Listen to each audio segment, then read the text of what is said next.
tirando. Por que você tá tirando sangue?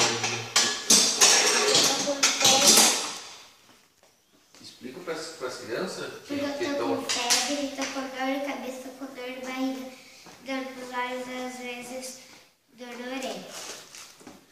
Para as crianças que... Não tá mais com dor na barriga? Sim.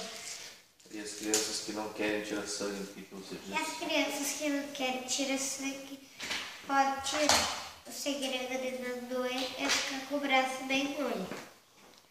E fechar a mão. E fechar a mão assim, ó.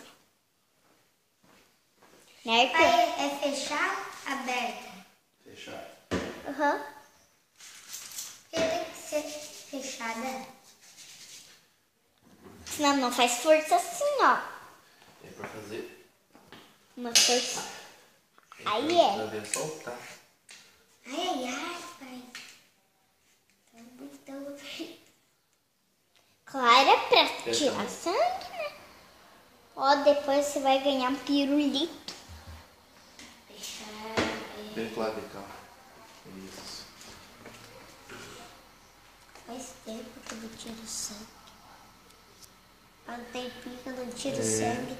Vocês vão ver que eu não vou chorar. Isso daqui não dói nem um pitiquinho de nada. Você se lembra, né? Deixa eu botar outra. Eu me lembro.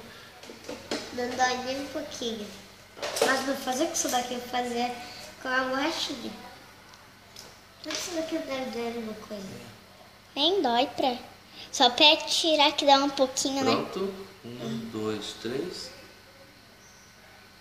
Tá doendo? Nem dói, né? Pra fincar nada.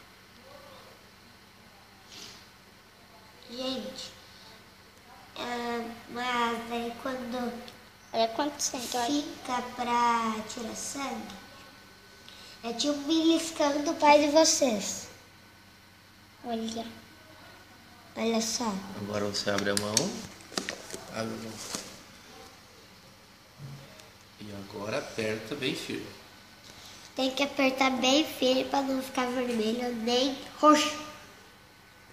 É porque eu ia no laboratório, tá?